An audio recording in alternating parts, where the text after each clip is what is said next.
Hi, my name is Jan. In this video, we'll be bringing up fascinating terms and concepts surrounding grammar. So what is grammar? Depending on who you ask, there are many different definitions of grammar.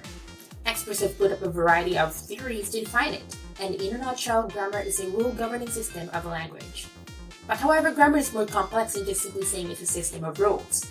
To understand more about it, let's head on to the open group discussion with my colleagues on Grammar in Barrel. So to start our discussion, let me tell you what is grammaring. So grammaring is the process by which a learner acquires the ability to use grammar structures accurately, meaningfully, and appropriately. Grammaring means producing grammar word combinations to get your message across. So breaking down word combinations to extract meaning from a message without even realizing it. Also, if you don't know grammar, your brain will still work grammatically.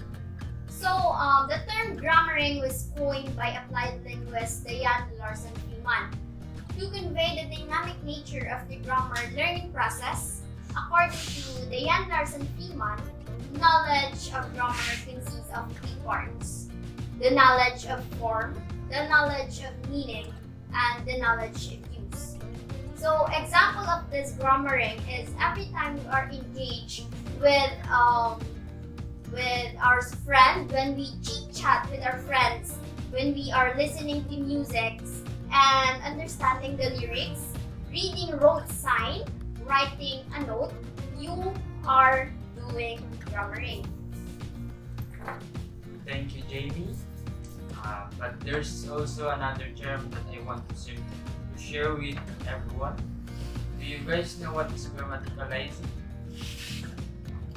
Okay, in a simple note, grammaticalizing is the process when you are changing the role of grammar. How does that happen? Let me give you a scenario. Let's say we use photograph or hieroglyphs to write something.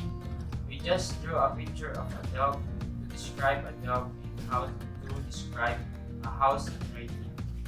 However, we face a problem where we have to write about a pack of dogs in a house.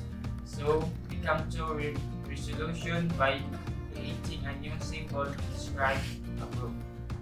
We use calamansi to symbolize the concept group. So we'll draw a dog, calamansi, and house. That will mean like a pack of dogs in house. We create a new rules in a grammar. We also do grammaticalization when use English or conjugate. Thank you, Mark. It's nice to know about the grammaticalizing is. I didn't know we were already doing it, but we just don't know there's a such a as that. Anyways, Julian and I are going to share something about error correction and feedback. So, what is error? The word error comes from the Latin word errare, which means to stray or err, while corrections come from the Latin word corregere, meaning to make straight or being into order. In short, it is a process and suggestion to make it right for improvement. Error correction is a great tool to use, especially for language learners like us. In Posikulo in 2014 cited that according to the observation and research, learners are eager to be corrected. In fact, error corrections can be done through self-checking as well. Oh, okay. Thank you, Brincy.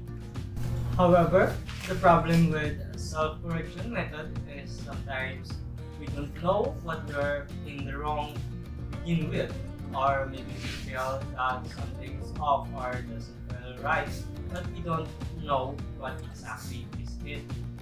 It can make it harder to correct yourself if you don't have sufficient knowledge about the basics that make up the language. This is where feedback comes into play. Feedback is from another person's perspective, just say your mentor. As defined in an article from Merriam-Webster, feedback is a helpful information criticism given to someone say what be done to improve.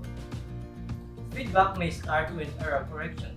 First, then they will provide further explanation about why you have said or written considered correction. It is good practice to always solicit a second opinions. Coincidental with 2014 also cited an assertion in his research that language learner requires feedback on their speaking in order to improve their performance, particularly in pronunciation. It is useful to give students to reflect on their own mistakes as a group or pair to observe their own performance. The matter of distinction between negative and positive feedback sometimes depends on how we perceive that criticism. Anyways, I believe you already know how now to decide criticism it is constructive or destructive. What is constructive criticism? It is feedback offering a specific recommendation that can put into practice.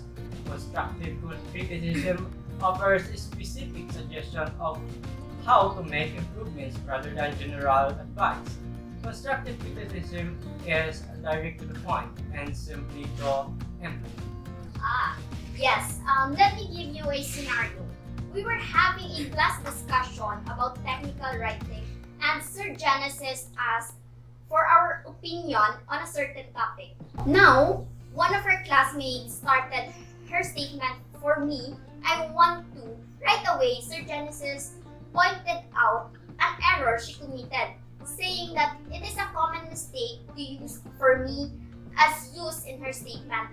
But does our classmate know she's using the phrase for me wrong in the first place? I don't think so. Not until Sir Genesis pointed out the error at that instance.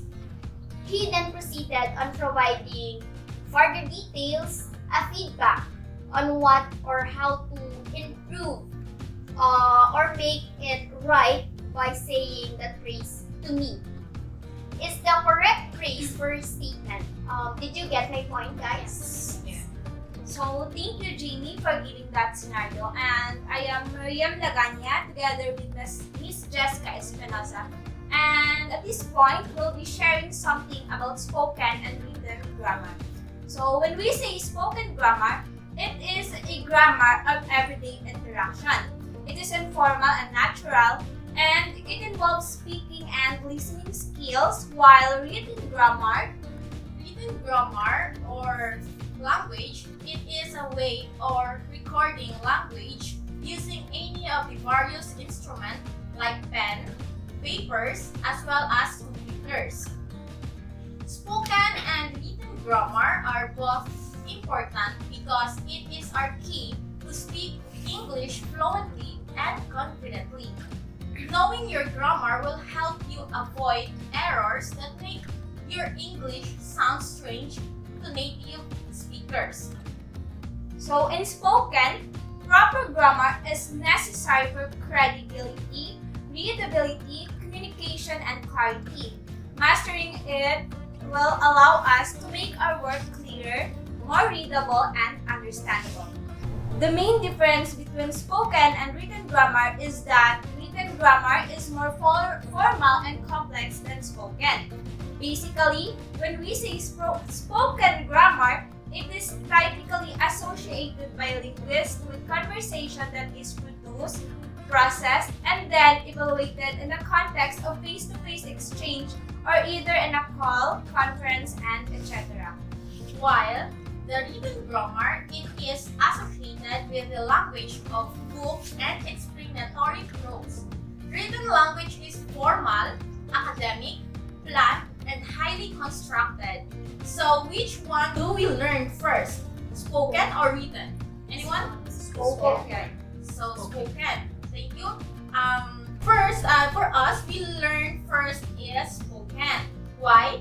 It is because it is natural. We can talk without even learning it.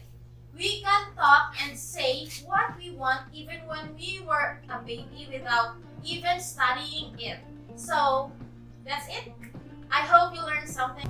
Thank you, Miss Jessica and Miriam. By the way, I'm Zairine together with Miss Henzi. We'll tell the definition and types of language assessment. Assessment is a process of gathering evidence of student performance over a period of time to determine learning and mastery skills. It is objectivity because you're creating objectives and goals that you want to achieve at the end of the lesson. So, assessing student written output has always been a daunting task to our language teachers. Why? It's because they do not only need to provide feedback on grammar and mechanics but also on the content. Language assessment is a measure of proficiency of the learners in a given language. As a Filipino, it is quite difficult for us to learn the English language since we have this mother tongue or the dialect we use in our daily basis, right? As future educators, it is our responsibility to assess students' learning ability and skills, from what they know to what we can do. It is for us to ensure that the learnings they get will be applied not just in the classroom setting, but also in a real-life situation. Thank you, Zairine.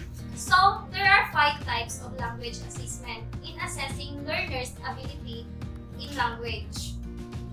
These are the aptitude test, diagnostic test, placement test, achievement test, and proficiency test.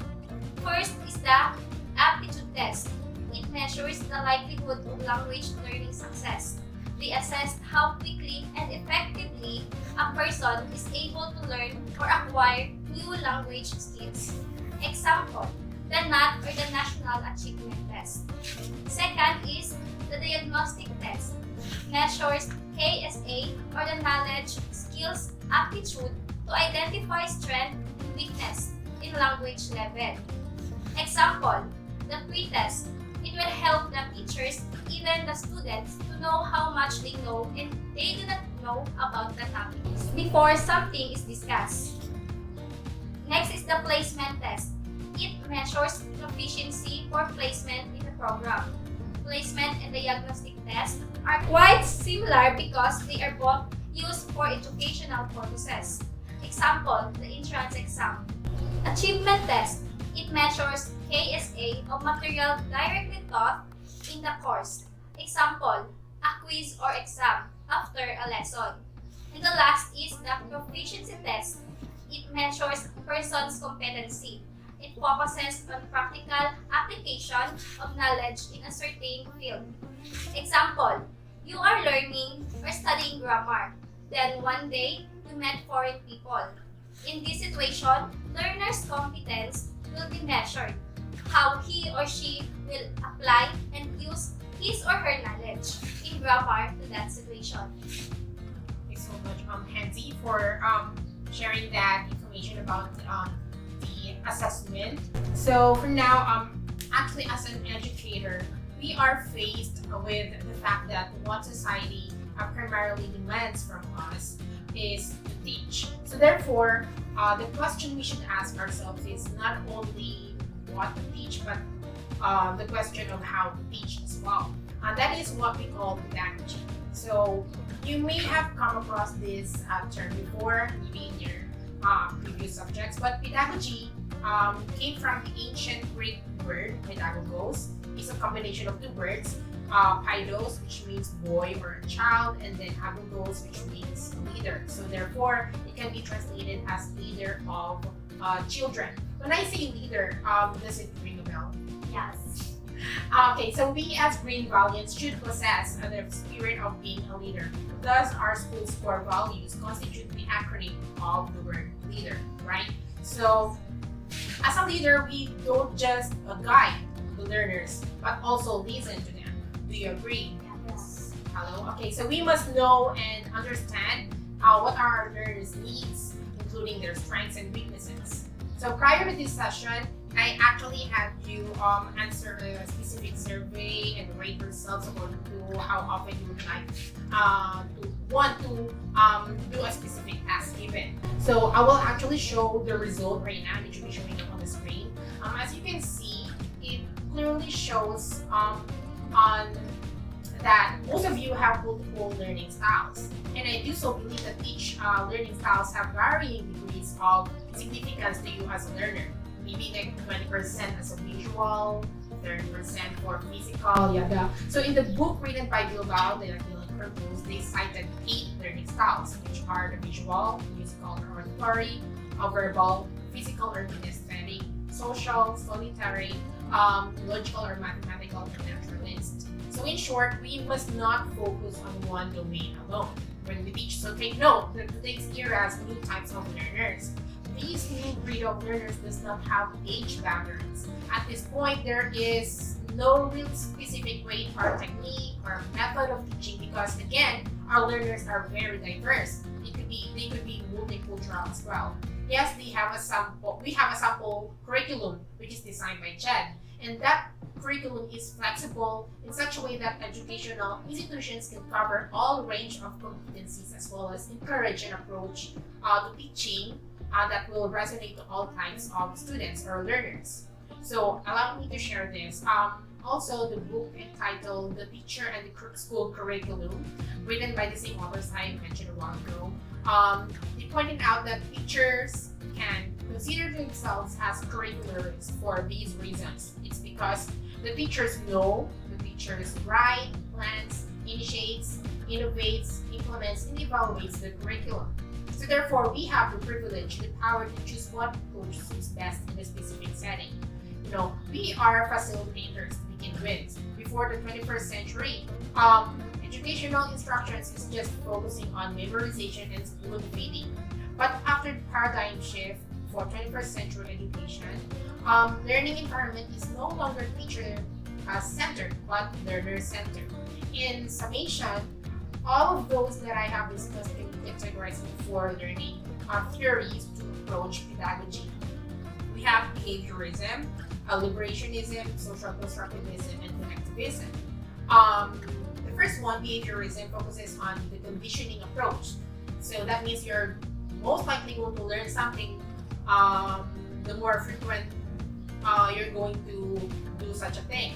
And at the same time, liberationism is kind of the opposite of the latter. It's about giving the learner freedom to decide on what and how to learn a thing. Social constructivism, on the other hand, is about learning through socialization. Like for example, like 2 students could learn something even just by talking to each other. Even us, like brainstorming, we are talking to each other. We do learn from each other. And then connectivism is kind of newer.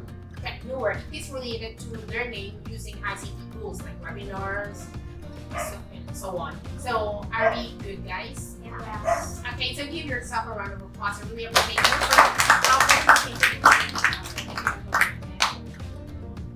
That's all.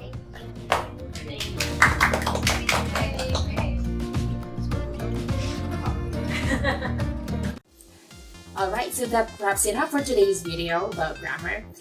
We have discussed grammaring, grammaticalizing, error correction feedback, spoken and written language, grammatical assessment, and pedagogical issues. I do hope you have learned something and good luck with your teaching learning journey. Ponder this. Give a man a fish and you feed him for a day. Teach a man to fish and you feed him for a lifetime. Have a great one.